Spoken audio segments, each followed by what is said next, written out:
जसं वातावरण चेंज होईल ना तसं माणूस चेंज होतो. म्हणजे अक्षरशः कधी कधी ब्लाऊज सुद्धा कट केले आम्ही, इतका त्रास होत होता मला. आणि ज्याला होतो ना संधिवाताचा त्यालाच कळतो की काय त्याला त्रास होतो आहे ना. तर मला सेम तोच त्रास होता. म्हणजे गाडीचं बसले ना, गोळा जर आला ना तर एक ओढायचं, एक चालायचं, इथून तिथं चालायचं आहे ना. आम्ही किती वेळा तरी असं केलंय, म्हणजे झालंय ते. आज थँक्यू म्हणून वेस्टीजला की आज त्याच्यामुळं मी आज हेल्दी लाईफ जगते. आणि हे जे 4-5 वर्ष माझंही शिक्षण कमी आहे, पण मी इथं फक्त एकच काम केलं, स्वतः प्रोडक्ट यूज केले आणि तेच प्रोडक्ट लोकांना शेअर करत गेले. आणि शेअर करत करत आज 5 वर्षाच्या जर्नीमध्ये आज 1 लाख प्लस इन्कम घेते. कंपनीकडनं 10 लाखाची गाडी परचेस केली आहे. 2 फॉरेन ट्रिप झाल्यात. आत्ताच 10 दिवस झालं फॉरेनला पण जाऊन आली आहे. खूप एन्जॉय केला. म्हणजे सगळं मिळालंय मला वेस्टेज मधून आहे ना. तर आपण खरंच मनापासून वेस्टेज साठी टाळ्या वाजूया. कारण बघा आज आपली आहे ना, तसं पाहायला गेलं तर लायकी सुद्धा नाहीये, आहे का नाही. 1 लाख रुपये घ्यायची किंवा गाडी घ्यायची किंवा दुबईला जायची आहे का. लोणावळ्याला जायचं म्हणलं तर आपण 10 वेळा विचार करतोय. लोणावळाच कशाला, मुंबईला जायसाठी 10 वेळा फोन करायला लागतात. मॅडम उद्या गाडी करायची, सर सांगतात संध्याकाळी हे करा ते करा. म्हणजे आपण अजून काय घेत नाहीये, डिसिजन घेत नाहीये.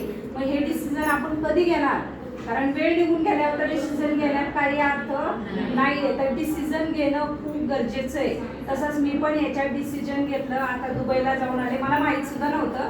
खरं माझी दुबई ट्रिप झाली. वेस्टीजसाठी खरं टाळ्या वाजवा. कारण त्याच्यामुळे मला खरंच तिथून आल्यानंतर जे लाईफमध्ये जे चेंज झालं. कारण एक लोकांचा पाहण्याचा दृष्टिकोन खूप वेगळा झाला. कारण आपण त्यांना एकदम साधं सिंपल दिसलेलो असतो सुरुवातीपासून आहे ना. आणि आता तर स्टेटसला तो फोटो ठेवलाय ना मी, तर लोकांना वाटतं एवढे चेंज झाले, एवढे चेंज झाले, तुम्ही काय करताय. म्हणजे त्याच्यामुळं काय झालं, आज जॉईनिंगचं प्रमाण पण वाढलं.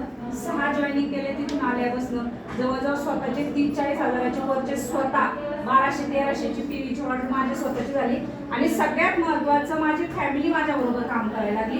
हा खूप महत्त्वाचा प्लस पॉईंट आहे. कारण पहिलं 5 मिनिटं कुठं गेले तरी 10 वेळा फोन यायचा आहे ना, इथं का गेली तिथं का गेली. आता तसं होत नाहीये. कारण त्यांनी स्वतः डोळ्यांनी पाहिलंय की आपलं लाईफ चेंज झालंय सगळं.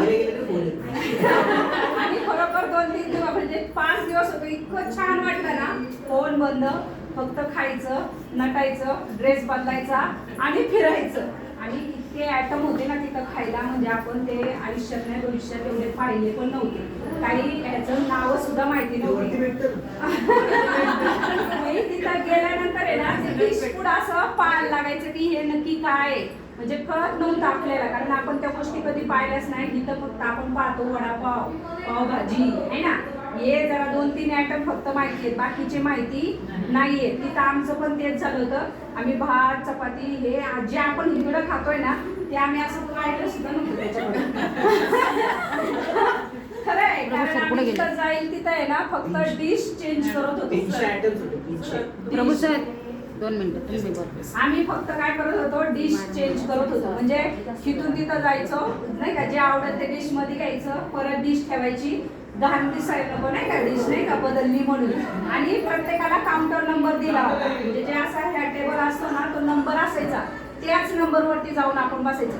ती मॅडम म्हणायची इथले गेले कुठं, हा आलो आम्ही घेऊन आलो.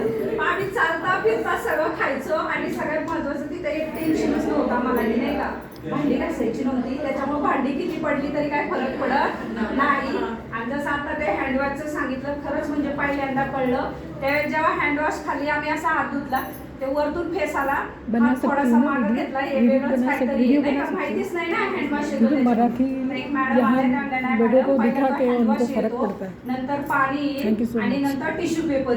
म्हणजे हे म्हणजे जग किती पुढे चाललंय आणि आपण कुठे आहे ना. तर ही वेस्टेजने आपल्याला आपली म्हणजे लायकी सिद्ध करण्यासाठी खरं आम्ही दुबईला गेलो होतो.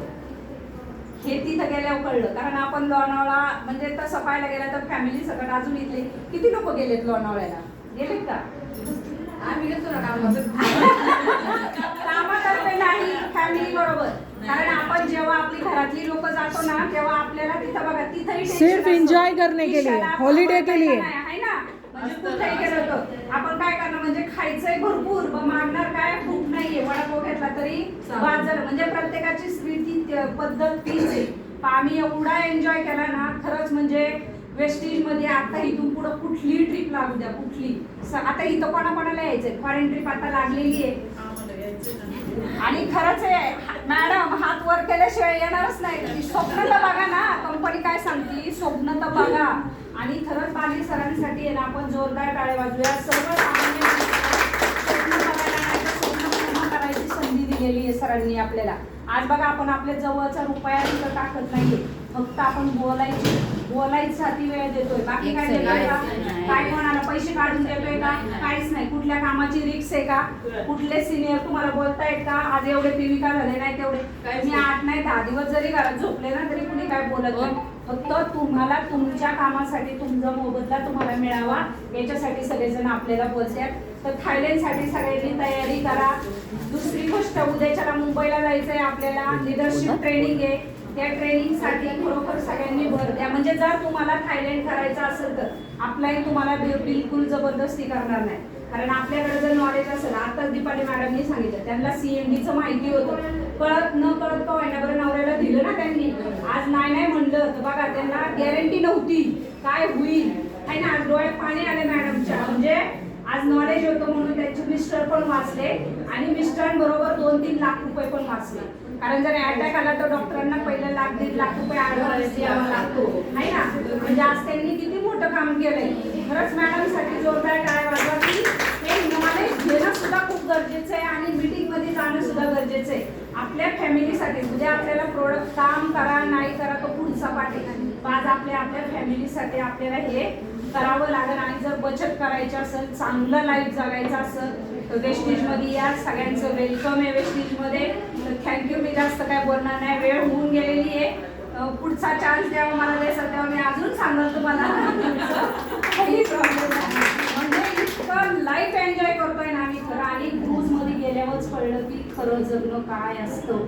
आपली लायकी कळून दिली तिथं. आणि आता इथून पुढची ट्रिप आहे ना, कुठली असू द्या, कुठली पण ती ट्रिप करणारच. म्हणजे घरातून तर काय आता नाही बोलणार नाहीच आहे, हे आपल्याला माहिती आहे. कारण सगळ्यात चेंज झाला ना. आज आपल्यात चेंज झाला, चेकमध्ये चेंज होणार आहे, सगळंच होणार. मुलं काम करायला लागल्यात, सगळ्यात महत्त्वाचा प्लस पॉईंट आहे. आज त्यांना थायलंडला यायचे, ते त्यांच्यासाठी काम करायला लागले. मग अजून काय पाहिजे आपल्याला आहे ना. म्हणजे आपण आज अख्खी फॅमिली बदलतोय. एक माणसाने डिसिजन घेतलंय, एका माणसाने निर्णय घेतलाय. बघा, सुरुवातीला सगळ्यांना प्रॉब्लेम येते. जसं तुम्हाला मला आला तसं तुम्हाला पण येणार आहे. आणि आपण लेडीज आहे, जेंट्स आहे, प्रत्येकाला प्रॉब्लेम येतात. एक डिसिजन त्या घराचं काय लाईफ चेंज करते. चढ उतार हा होणारच आहे. फक्त आपलं एक डिसिजन आपलं पूर्ण लाईफ चेंज करणार आहे. आणि आपण गेल्यानंतर लाईफ टाईम आपल्या घरात नाव राहणार आहे का नाही. थँक्यू. Wish you.